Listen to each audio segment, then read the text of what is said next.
You're listening to the A Bit From Within podcast with Felicia Marty.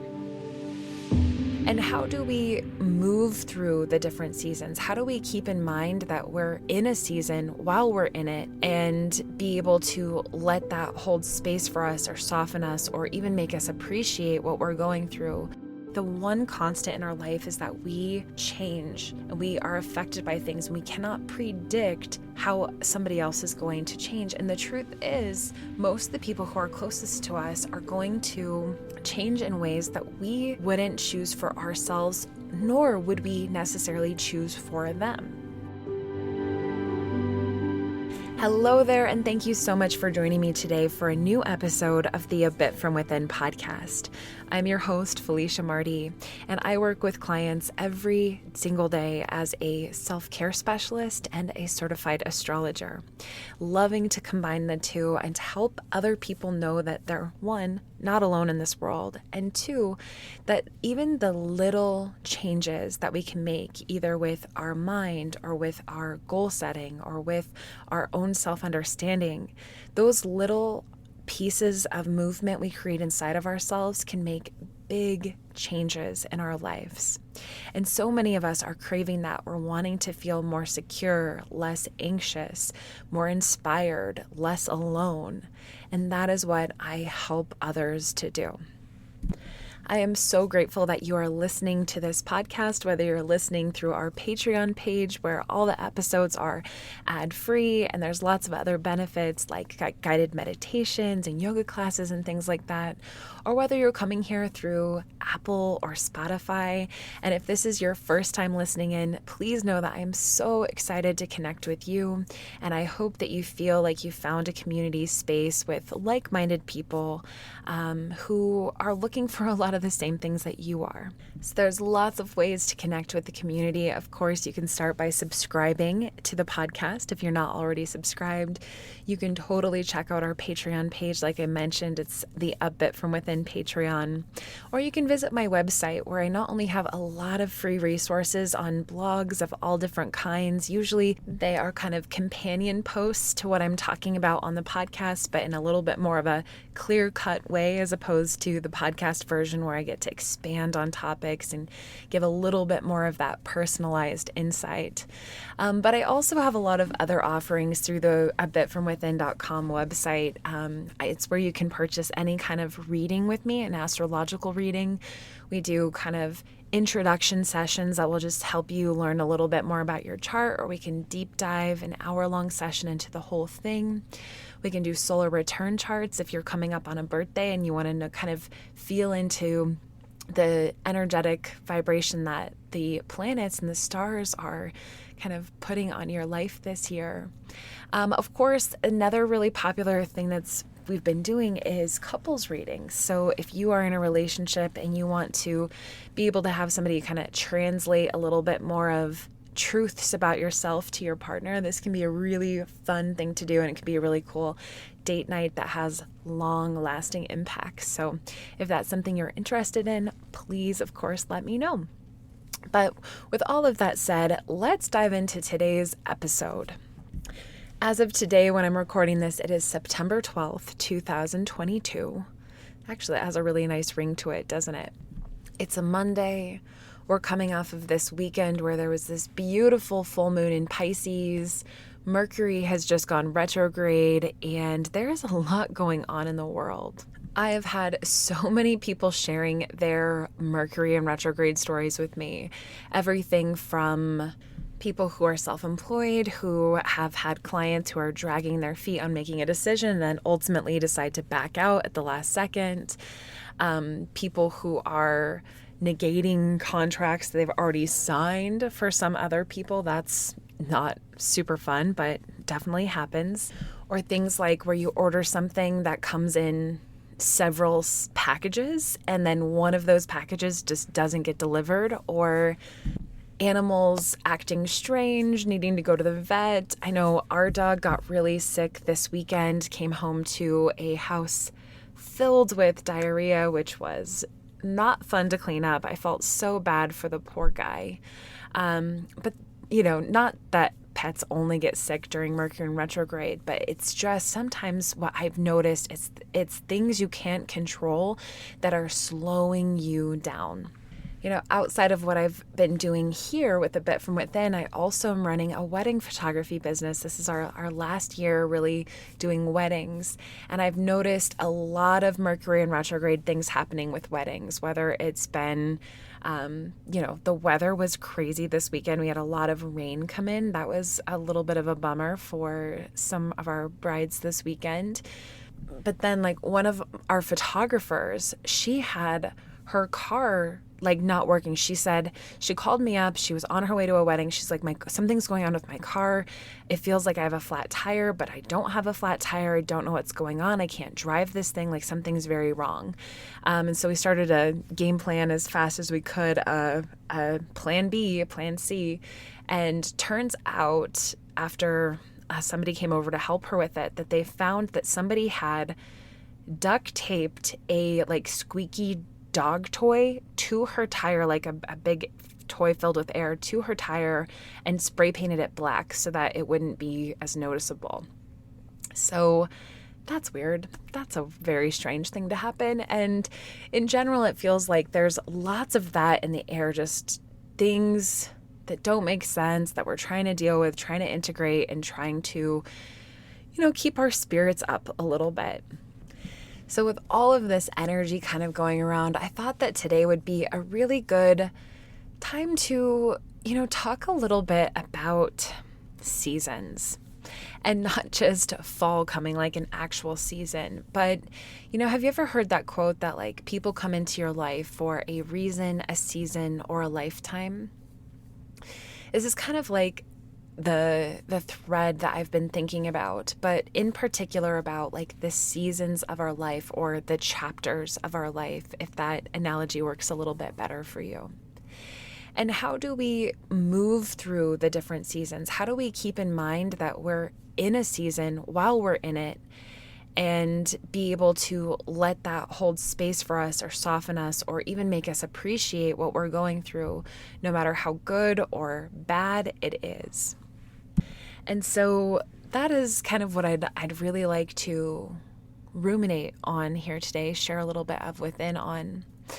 And I'm going to kind of pair this with a secondary message around why it's so important that we stop trying to control the other people in our lives, whether it is trying to expect people to have the same expectations as us, or the same values, or the same objectives, the same desires, the same way of thinking, the same way of communicating. We're all very different. And so that's another thing that I want to kind of thread into this message. We'll see how well I do kind of tying it all together, but even if I don't do a very good job of that, I do think they're both important things to just think about. So before we do that, let me dive into today's official astro check-in. Obviously, I've kind of pre-shadowed it a little bit, talking about this weekend's full moon in Mercury retrograde. But I thought it would be a good chance to talk more specifically about what to expect from this next 3 weeks of being in the Mercury retrograde. Now, I know a lot of you have been hearing me talk a lot about this upcoming retrograde, and it's finally here. And we talked a lot about the pre-shadow period, how sometimes we can start to see the effects of all of the things coming up. And this one in particular, I noticed a lot of chaos ahead of time. And I've noticed from the past several years of being kind of more curious, kind of keeping track of these things a little bit more, that usually there's two ways that it can happen. One, you start to notice things get really jumbled in the pre-shadow period, and then things just slow down to a halt during the actual Mercury retrograde. Sometimes the opposite happens. Sometimes it feels like everything slows down, but it's still mostly moving forward until boom, the retrograde hits, and then all of the misunderstandings, the miscommunication, the things that you thought were set start to get kind of undone. Now, I know I've said this before, but it really can't be said enough that the Mercury retrograde times in our lives are times when we are meant to slow down and make space. It doesn't mean you're not going to get frustrated, or that you're not going to feel inconvenienced or even mad or upset when things go not according to plan, of course you're going to have natural feelings about those things.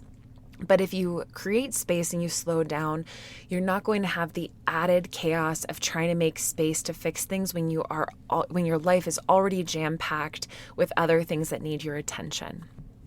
Now, a relevant example and a kind of extreme example of this is we can look to what is happening with Queen Elizabeth II passing away last week. Actually, one day before the official retrograde began, and then everything that kind of has to happen when that happens. So, if you've been keeping up with any of this, you've been noticing different members of the royal family, whatever was on their schedule has had to be completely halted, changed. The course of their lives for some of them completely changed for forever. And that, of course, is on a personal level, but also on a career level, in a position level for each of them. And so as I was thinking about some of these members of the royal family, I was thinking specifically about Harry and Meghan. And, they've stepped away from working as royal family members, but they have to be there right now. And I'm sure there's parts of them that want to be and don't want to be, just like everybody. Like, this is something that I think is so important to think about when we experience something really dark and real, like somebody's death. There's a lot of baggage that comes with that. It's not always just these easy peasy, you cry it out, you grieve, and you move on. There's a lot of complications that happen when people pass away. Even just with the literal logistics of course, you would pause everything in your life to do that. But, I've had it where I've had some family members pass away, and it becomes very stressful trying to reintegrate everything you already had planned, or try to cancel those things and reschedule them. And then you have to spend time with family, and sometimes there's this element of, we're not sure what to do. And I think there's also this natural element of, well, this isn't my normal life and this is uncomfortable. So there's a lot of tension with that in itself. And it's important that we normalize, or we create space for the complexities of different situations. And I do think that Mercury retrograde is an example of those complexities that can kind of sometimes happen, and how hopefully I think the intended purpose, if you allow it, is to be redirected with more clarity and with more information than you previously had. Now, I think this is true for all of us. We learn from our life, but there are many things that we can go through in our life where if we would have had a little bit more information, we could have made a better decision. And that's the thing that I always try to keep in mind with any retrograde situation, is just this idea that for whatever reason that we're backtracking, that it's to gather the information that we didn't previously have. Almost like being able to retrace your steps if you've lost something, or even just to be able to go back through a place that you've already been 100 times, and then with the objective to notice things that you didn't notice before. And in astrology, this is happening at a very technical level because, for example, right now Mercury, it's been moving along through the zodiac. It cruised through Virgo, and then it started to move through Libra. It got to 8 degrees of Libra. So every sign has 30 degrees, which are actually named 0 through 29. So instead of 1 through 30, it's 0 through 29. So it moved along through 8 degrees of Libra, and then it's starting to backtrack. So now it has to recover its steps. It's going to go back through 7, 6, 5, 4, 3, 2, 1, 0, and then it's actually going to move all the way back into Virgo. So a lot of astrologers are talking right now about the Libra implications of Mercury in retrograde. It's starting in Libra. This is going to affect partnerships. It's going to be misunderstandings in your relationships, your business associates, your ability to negotiate with people, to make deals, to find harmony, all of those things. I mean, I'm sure that is possible, but what I see as more interesting is the going back into Virgo, a chance for us to go back into the sign where we actually make better plans for ourselves, where we can be more practical. And Mercury is at home in Virgo. It's very comfortable in Virgo. So it's like we're going back to that all the way to 24 degrees of Virgo, For what? What is the purpose? Is it because we need to be able to go back and figure out a better plan for ourselves moving forward? Maybe this is looking back at, some of the things that Mercury rules: travel, communication. Maybe it's time to plan a different trip or to look at your current travel plans. Maybe it's a time to look at the organization in your home, or if the designs are actually how you supporting you, right? Are you creating a cozy place? Are you creating a creative place? Are you creating a place where you can relax, or a place where you can get a lot of stuff done, a place where you want to move forward? These are some of the things that you can look at. And especially the design part, with it also being in Libra, that might be something that comes up for you a lot. And I've noticed that in my own life, actually. Dave and I are always trying to think of different ways to maintain and to make our home a more comfortable living space. And so we've been kind of working on switching out some light fixtures and things like that, talking a lot about, well, there's another Mercury retrograde thing. I was coming down the stairs the other day, and as I was coming down, I stepped on this feeling of nails, and I realized that we have kind of a little bit of a landing in our stairs where, the stairs change directions. And on that landing, it's like where the carpet was laid to attach to the carpet that went up the next set of stairs is pulling apart. And actually, I can't even figure out if it was originally already disconnected, or if, for however they originally laid in that piece that actually hold the nails to hold in the carpet, if it's damaging the carpet and actually has started to rip apart. It looks more like that, but I'm not a carpet expert. So it's one of the things we're trying to figure out. And then we're well, do we fix the carpet? Is there a patch for this? Do we pull out the carpet on the stairs and just refinish them as wood? And there's all of the pros and cons to that. Now, what I will say is that personally, I don't like making those exact decisions during a Mercury retrograde. I wouldn't call a person to do that right now, because I feel like the suspicious part of me, or the superstitious part of me, is there will be something that kind of goes chaotic with that I don't want to deal with right now. But then again, sometimes life happens and you just have to deal with things. One of the light fixtures that we've been wanting and kind of saving up for a long time is to have a ceiling fan in our bedroom. And so we finally got the ceiling fan, and we've changed out some light fixtures. We've installed a ceiling fan before in the office, and we did it ourselves, and it was fine. But this one, of course, the one that Dave ordered, the one that he picked out, this is me being my Virgo rising, being really critical. This is good. I mean, I'm being honest. The one that he ordered has instead of having a remote to control it, it actually has a wall switch, which just is so frustrating. And I'm just part of me is let's just return this. This is another Mercury retrograde thing. It's what you thought you were getting, you're not going to get. It's let's just return this and get something that's a little bit more simple, as opposed to what's the other alternative is we're definitely going to have to hire an electrician to come out and install this wall switch, which to me seems like a really big headache. But it's currently the plan that Dave's more in favor for. I don't know. I'm going to have to go circle back on that. And that's the kind of stuff, why did I think we should order these things during this time period? I should have known. I thought if I place the order before the retrograde, it'll be fine. Nope, still in this whole logistical mess. But going back to what I was saying, maybe it's not the best time to act on these things, actually place the order or try to do the technician, but it's a really good time to brainstorm about this kind of stuff. And I think that that's something that we kind of miss, some of us more than others. We miss just having the space to consider things, to bounce ideas off of others, to sit, think an idea, wait for more information, and see what we want to do to move forward. Sometimes ideas take a couple of days before you arrive at the right thing. But so often we feel this pressure to just know what needs to be said right now. And so as we finish up this astro check-in, the thing that I will leave you with is the thing that I've really been trying to hold on to myself, which is you don't have to act on something right away.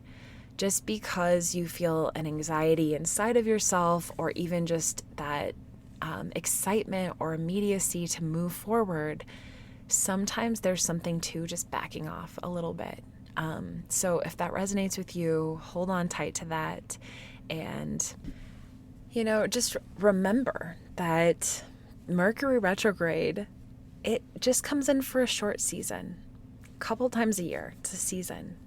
And this is a perfect segue to the heart of today's episode on these little seasons of our life, whether they're tiny periods of inconvenience or longer chapters, either with friends or loved ones or in certain jobs, good or bad.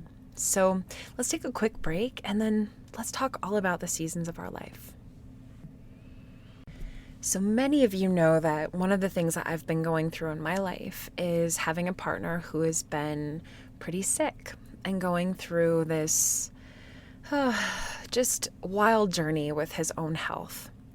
And it has severely, impacted us. It's impacted our life, our finances. It's definitely impacted our relationship and the way that we connect with each other. And it's also been through the hardship, through the pain, through the struggle, it's been an opportunity for us to deepen our relationship and to grow as individuals and as people. And for me, I've had to really remember, when things get hard, okay, this is the season that we're in. Even if this is, life lasting, the current moment, how it feels in this moment, is just a season.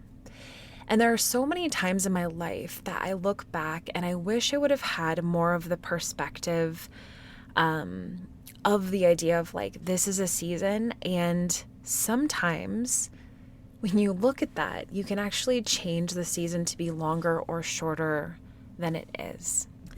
And I guess what I mean by that is, of course, there are definitely things in your life that you cannot change. I cannot change Dave's health. I cannot change how fast or quickly he recovers. I can't change how fast he can get scheduled for his next test. I can't control any of that. Sometimes I can fight with people who could do something about it and try to move the needle there, and sometimes that works and sometimes it doesn't. But looking back at the way that I approached the video side of our business for the last year, I'm going to say year, I will say that I wish that I would have made different decisions sooner and allowed myself to move into a different season of the business a little bit more agilely. So I think I've explained a lot of this before, but just the quick Cliff Notes version. I've ran a photography business for the past 10 years. Dave started doing videography for that business in 2018, and then in 2021, he went full-time about 6 months before he got really sick. And so when we started to do this, I had really felt like he was fully in charge of the video stuff. I'm like, I know nothing about video. I edited some videos as part of my theater and film degree, but I really don't know anything about wedding videos. I don't know anything about the technical side of it. And I learned some. Dave taught me a lot, but I still didn't think of myself as a person who could be the head of that as well. And it's strange because I don't know if this season would be called Felicia rejecting taking on video. You know what? Honestly, that's it. There was a part of me that has already, you guys know, I already do a lot. I do a lot of different kinds of photography. I run this big wedding photography business. I had started a bit from within in 2020, and I love it so much. I've really wanted to pour all my energy into the podcast, into astrology, into connecting with people, into being a self-care specialist and inspiring others. That is where my heart is right now. As much as my heart is also in the other things that I've done, that is truly where my focus has been and what is inspiring me right now. And so when I when Dave got sick, and suddenly it was like, oh my God, now like I have to be a videographer and I have to connect with other videographers. I don't know the first thing about this. There's other stuff there too where maybe there's other pockets of resistance. I won't go into all of that. But the resistance just led to so much frustration because I feel like the position I took was just looking straight ahead, being like, okay, Dave is the one with the keys to everything videography. And so I need to get the answers from him. What is our plan going to be? What are we going to do? I guess I expected him to be me for video. And the thing is that Dave is not me. And Dave is not the kind of business owner that I am, and he doesn't operate the way that I do. And ultimately, it wasn't his business. It was my business. And it took us about a year for me to be forced, somewhat kicking and screaming, to start to head that up a little bit more on my own end. Again, there was a season of resentment. And I'm able to talk about this more freely now, and I almost feel guilty sharing this with you guys because I feel like it's probably boring to the outside. So if this is boring, I'm sorry. You can always fast forward ahead a couple minutes if you want.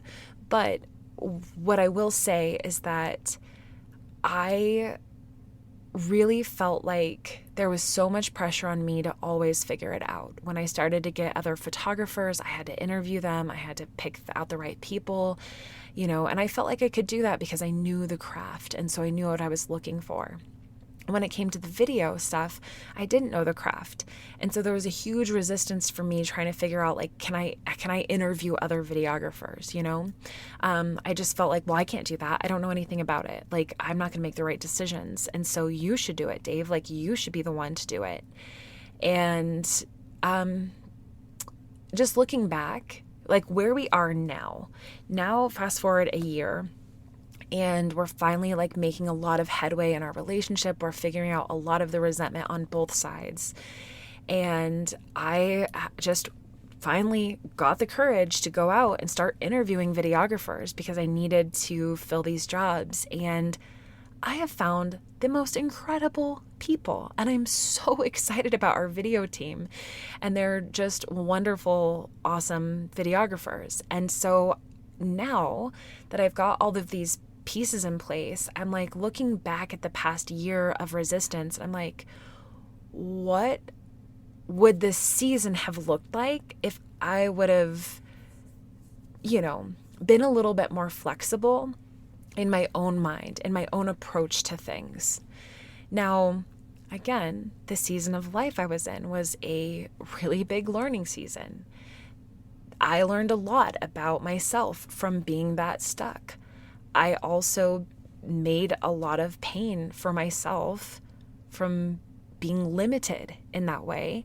And now that I'm through the other side of it, I feel so much more free. And I feel like, man, I don't ever want to do that again, where I get so stuck in a way that things have to be that I can't break out of that. Now, I'm going to take a slight side tangent. It's going to go a little astrologically, and then I'm going to bring it back to the seasons of life. I've been thinking a lot about how different we all are. And being an astrologer, this is something that has continued to open my eyes to understanding people and their complexities. And it's so important to know how you are, not just to explain to others or to be understood, but also to know how you operate. Because when you know how to operate, you can kind of see your own flaws in your own thinking, or at least give yourself some more devoted time and space to be how you are. And so with that said, I've been on my TikTok channel doing this little series on different element of natal moon placements. So essentially what that means is, how we all have our sun sign, we say, I'm a Cancer, I'm a Virgo, I'm a this. That has to do with where the sun was at in the zodiac when you were born. Well, we all have that for all of the different planets and the moon as well. And so where the moon was when you were born can say a lot about how you handle things emotionally. And so I've been doing this little series on like, if you have an earth moon, you tend to be like this, or if you have a fire moon, like this, water moon, air moon, etc. And for me personally, and for Dave too, we both have earth moons. Now, the thing about earth moons is that earth moons, so Taurus, Virgo, and Capricorn moons, can be naturally very stubborn. Now, keep in mind with all of these placements, they're not always going to identify with this. Like, I will fight with people to death on being stubborn. When people call me stubborn, I get really stubborn about not stubborn. Isn't that hilarious? It's true though. I don't see myself as a stubborn person, but if I get really honest and I look at my past and how I've handled things, I can see stubbornness. And the reason behind it is that I think a lot of earth moons are very practical and they're very thought oriented in terms of I've put a lot of thought into this, weighing the pros and the cons, what's the right decision. And so whenever I come to a conclusion, that is the right conclusion to come through because I put a lot of effort into figuring it out.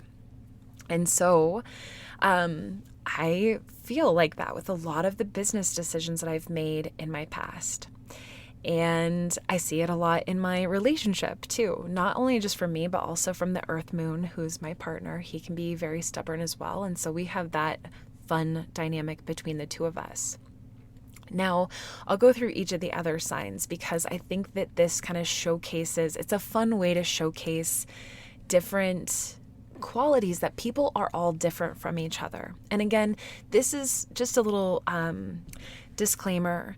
This is very generalized, right? Like I'm taking 3 very different zodiac signs and only talking about the things in common from an elemental perspective. So if you don't 100% resonate with this, it doesn't mean that I don't know what I'm talking about or that you are, weird or whatever. It really depends on the exact sign, where it's at in your chart, what else is around it, what house it's in. So there's many layers when it comes to astrology. So just keep that in mind.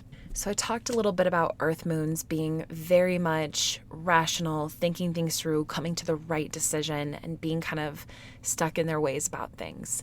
Best practices for earth moons is give an earth moon time to think about things. If you present an alternative option, present it as something to think about, give them space, give them context, and let them mull it over. That's a best practice. Now, on the other hand, we could talk about air moons. Air moons, so this would be if you have a Aquarius moon, a Libra moon, or a Gemini moon. Air moons tend to be very analytical and like process feelings and emotions as though it were information. Now, there's a little bit of a split in this category of air moons. Some air moons love talking, especially my Gemini moons. They love talking, and they will say, no, I love talking about my feelings. This is where it gets tricky. They love talking around their feelings. They love talking about the gossip of the situation, the dynamics of what happened, who did what. But when it comes to actually like the actual feeling portion of it, air signs are very logical about how they feel. They can be kind of logicked out of it. Like if you say, well, here's a rational point of view, they'll be like, oh, okay, I'm just going to feel that way. And they're just going to do it. This can also come with their own personal feelings. Like if they get really hurt feelings, air moons tend to be a little bit more private about it or just want to stuff it down and move on. Most of the air moons that I know tend to be like, I don't want to talk about this. Like if it gets too feeling-y, they're just like, just tell me what I need to know, like give me the info and then let's just move on. So that is another way that people are. Maybe you can picture people in your life who are like that.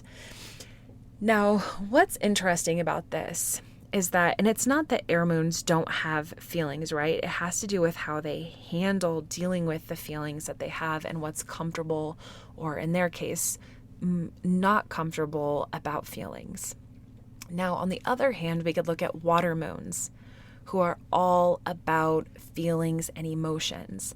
And I don't want to be kind of stereotypical being like, oh, water moons are so feeling, they're so emotional, they're so sensitive. There are elements of emotions and sensitivity. But the thing that I think is important to know, and it's really good contrast to the air moons, is that it doesn't matter what the logic or the rationale is for a water moon. They're not going to change how they feel. So, like, let's say somebody had hurt feelings about something. If they were an air moon, you could explain the situation or the logic around it, why what had to have happened did happen, and they would be able to move on. They would be like, oh, okay, that makes sense. Boom.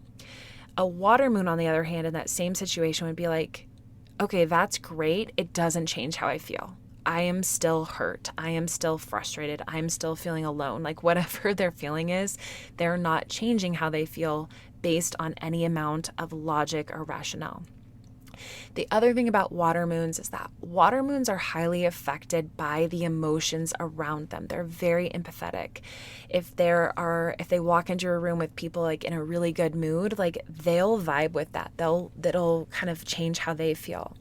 Same thing if they get home after work and their partner or their kids are in a really bad mood, they're going to be like, oh, like, great, this is how it's going to be. And they're going to be really pissy and they're going to be affected by that. And they're going to be either worried or pissed or just in general thrown off. And they're going to have a harder time moving out of that because they take things, they are very sensitive to what's around them. Now, the final thing about water moons is that with water moons, it's important because of that piece where like they just can't move on with logic or reason. Water moons just need space, okay? Like they just need some space. Sometimes it could be this space to express how they feel. Like they need this space to be able to talk about it without being interrupted. They need somebody to listen to them, or they need the space. Sometimes water moons will also want to do this privately. They don't want to be around other people, but they want to like process it somehow, so they can be more apt to process things with expression. So maybe either journaling or art of some kind, or even like escaping into a different world, like through reading or watching a show or something. They need to kind of move on. You can imagine like water draining from one pond into a new pond. It's like the water has to move around, and then from there they can change. And that process could take a really short amount of time, or it can take a really long time, depending on the person. So those are water moons. You can see all three of these kinds are very different kinds of people that you're going to have to interact with in very different ways. And fire moons are no different than that. Fire moons, so we got Aries moon, Leo moon, or Sagittarius moon. Fire moons are a little bit more aligned with the air moons when it comes to like being a little bit more fast at processing things. But fire moons, they're not going to process things as information. They're also going to process things as feelings. It's going to be hot. It's going to be fast. It's going to be a reaction. They are very intense about things. And if they get some kind of news, they're going to have an initial like reaction, like maybe it's a blow up or an excitement or whatever. It's going to be a big reaction. And then it's going to kind of transmute, and then it's going to kind of change into something else. So one of the best things you can remember with fire moons is that whatever their first reaction is, or whatever intensity of emotion comes with that, is not what's necessarily going to stay. They could be really excited about something initially, and then they can just be kind of cool with it. Like, it's not that they stop looking forward to it or take it for granted. It's just it changes. That initial burst mutates. Same thing if they're very resilient when it comes to being mad about things. Like they can be really pissed off and then go for a run, and then they come back and they're like, I realized it wasn't that big of a deal. And you're like, whoa, you made it seem like it was the end of the world, and now you don't even care. Okay, great. But what a lot of fire moons do is that they are able to take what they feel or the intensity, and they're able to transmute it out physically. So they are able to go for a run, get into kickboxing, like scream about it. Maybe even just the act of yelling about it just gets it out of their system physically. Some fire moons are super creative, and they're going to want to like even do that through like loud music. Like maybe they're a guitar player or a drummer, and they're going to do it that way. So there's usually some kind of output needed for fire moons. And I think that one of the best things when you're dealing with a fire moon is to remember not to put them in a box, right? Like don't say like, well, no, you said this, or you feel this, or you are this, or we need to do this, or we need to figure this out right now. Don't smother them into having to stay and figure it out in this moment. Like in almost all cases, it's good to just let them go, get their feelings out, let them come back and see what has changed. So hopefully listening to those different kind of categories, it can kind of allow your mind to like think about the different people that you know, either whether that's family members or bosses that you've had, or, just from people you've had to interact with in your life. And it's important to remember this, right? That other people are not like you.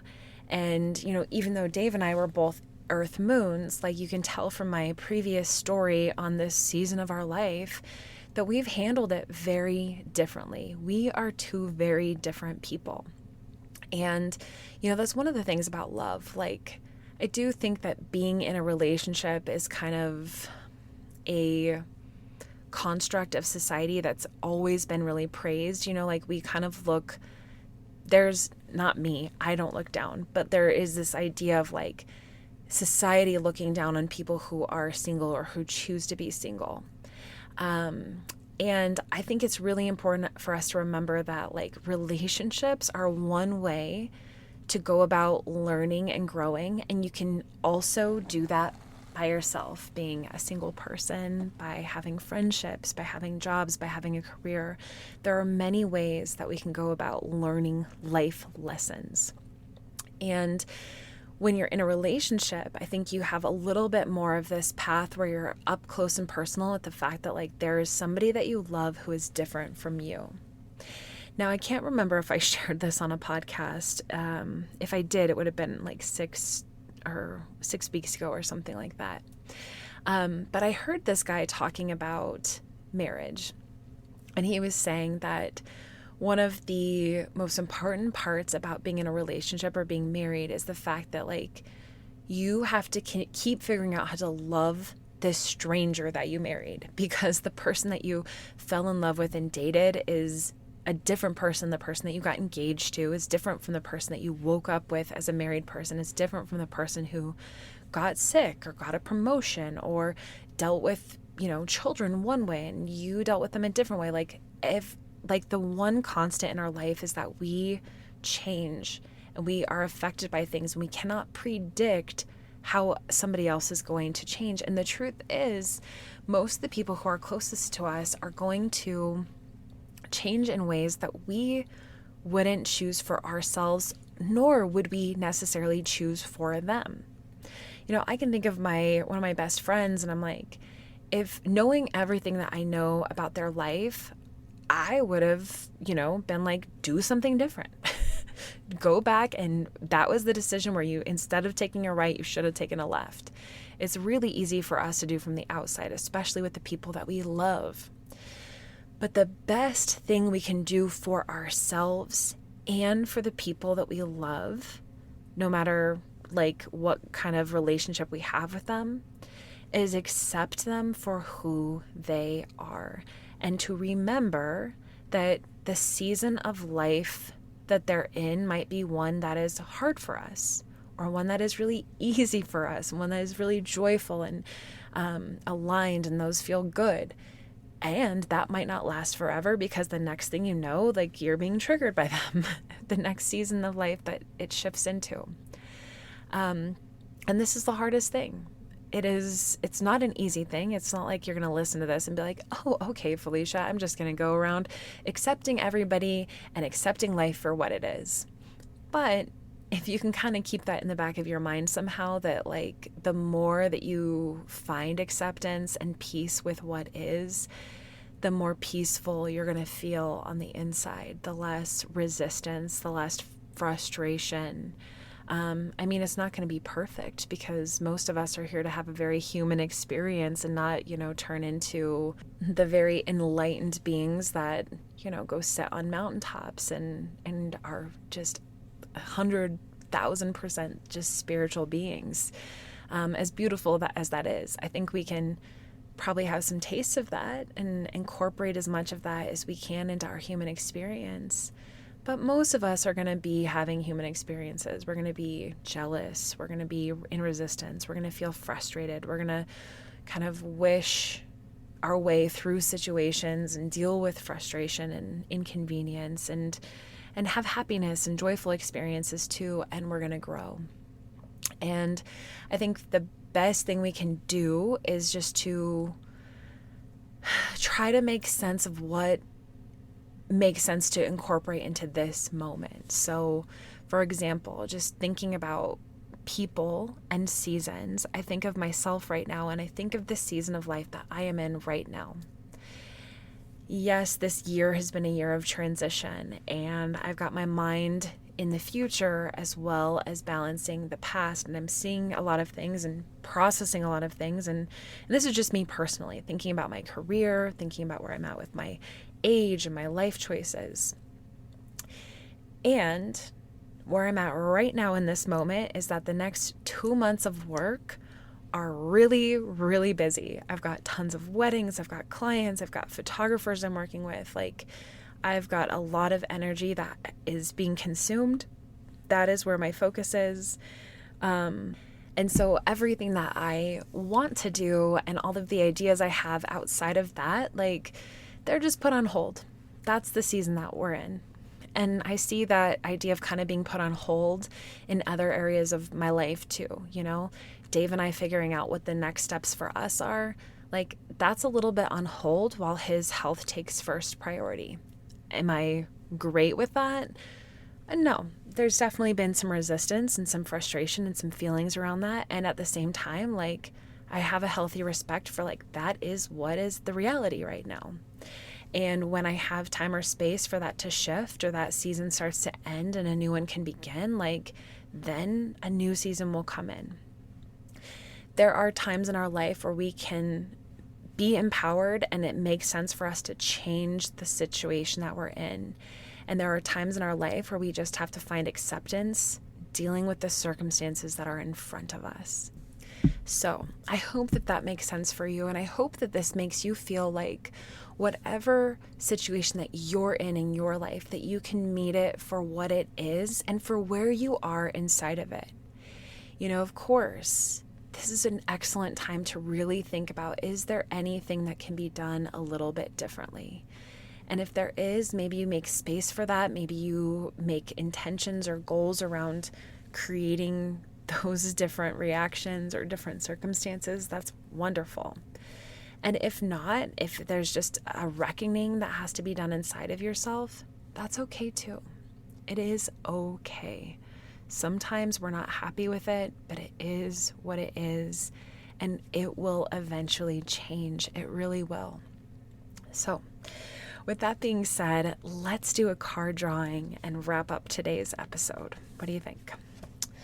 All right, I think we should use the Wild Offerings Oracle. This is one that I just come back to. I do feel like I have been in the mood for a new deck. So in the next couple of weeks, if you see a new deck on the podcast, that'll be fun and exciting. But for today, Wild Offering Oracle.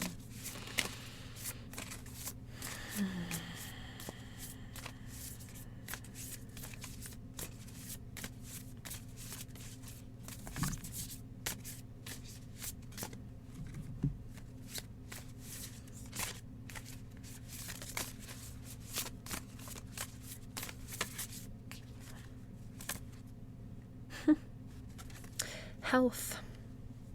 Allow me, divine, to be tender and accepting of my body, no matter what ailments I have. May I always know it's doing the best that it can. Help me be a loving ally and friend to this sacred form. I just have to giggle because, health is such a big word in my household right now. And honestly, it's a big word for me right now. I didn't mention this, but I've been dealing with some knee issues. And so this is a good reminder for me personally. But I kind of love the symbolism of this card with this entire conversation, because our bodies are our vessel. And it's this idea of finding not only acceptance, like it said, but also being tender to the ailment.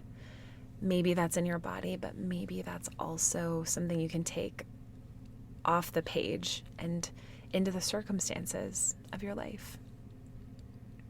Help me be a loving ally and friend to blank. I love it. Well, that is the perfect place to wrap up today's episode. Thank you again for joining me today. If you do have a moment to leave a review on Apple or Spotify just to help this find the right people, I would so appreciate it. And just remember, like, in the next few weeks, we're moving into more darkness, into quieter time. We're going to be moving in towards the holiday season. So if there's any way that I can help you, if you could use the support of the Patreon to be doing, yoga a couple times a month or doing guided meditations once a week, that would be such a good support for you. Please check it out. If you feel like you're at a crossroads in your life and just chatting with me about what's happening in your chart astrologically, if you think that could help you, please know I'm available. And then, of course, just remember I'll be back next week with a new episode. So until then.